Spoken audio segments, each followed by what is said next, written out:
friends, welcome to my Tamil Recipes channel. Tamil Recipes channel subscribe பண்ணாதவங்க subscribe பண்ணுங்க and மறக்காம bell button click பண்ணுங்க. Okay, இன்னைக்கு என்ன ரெசிபின்னு பாப்போமா? பானகம்.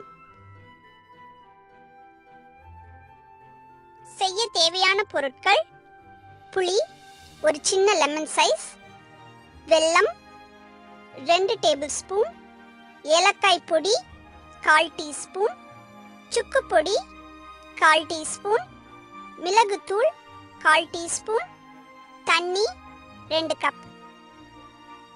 எப்படி செய்யறதுன்னு பாப்போமா?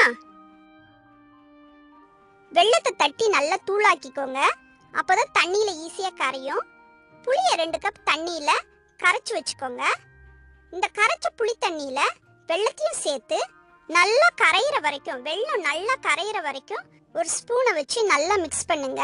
வெல்லம் முழுசா கரைஞ்சதும் அந்த தண்ணியை வடிகட்டிட்டு அது கூட ஏலக்காய் பொடி, சுக்கு பொடி, மிளகு தூள் சேர்த்து நல்லா மிக்ஸ் பண்ணுங்க. உங்க பானகம் ரெடி. இதை அப்படியே குடிக்கணும். மிளகு சுக்கு இதெல்லாம் இருக்கிறதுனால சளிக்கு, தொண்டையில பிடிப்பு வந்தா இதெல்லாம் ரொம்ப நல்லா கேட்கும். இந்த ரெசிபி உங்களுக்கு பிடிச்சிருக்கும்னு நம்புறேன். பாய் சொல்றதுக்கு முன்னாடி நம்ம தோஸ்து உங்களுக்கு ஒரு கிச்சன் டிப் சொல்றதுக்கு தயாரா இருக்கிறாரு. கேக்குறீங்களா? எல்லாருக்கும் வணக்கம். பானகம் செய்யறது ரொம்ப சிம்பிள் தான், ஆனா இது ஒரு யூனிக்கான சூப்பரான ட்ரிங்க். ஏன் அப்படி சொல்றேன்னா, இப்ப மத்த ட்ரிங்க் குடிக்கிறப்போ நமக்கு பாடி ஹீட்டை குறைக்கலாம், ஆனா உடனே நமக்கு எனர்ஜி கிடைக்குமா தெரியாது. ஆனா இது அப்படி கிடையாது. பாடி ஹீட்டையும் குறைக்கும், உடனே எனர்ஜியும் கொடுக்கும். நமக்கு திருவிழா காலத்துலாம் தேரை இழுக்க பக்தர்களுக்கு ஆஃபர் பண்றது எப்பவுமே பானகம் தாங்க. ஏன் தெரியுமா?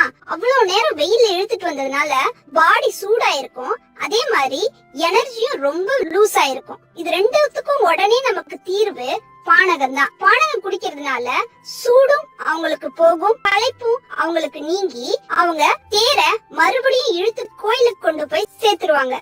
தேங்க்ஸ் ஃபார் வாட்சிங் திஸ் வீடியோ ஃப்ரெண்ட்ஸ். நாளைக்கு இன்னொரு ரெசிபியோட உங்களை சந்திக்கிறேன். ரெசிபியை உங்கள் இமேஜினேஷனுக்கு தகுந்த மாதிரி வேரியேஷன்ஸோட ட்ரை பண்ணி பாருங்க. அதோட ஃபோட்டோஸ் அண்ட் வீடியோஸை சேனலோட ஃபேஸ்புக் பேஜில் கண்டிப்பாக ஷேர் பண்ணுங்க.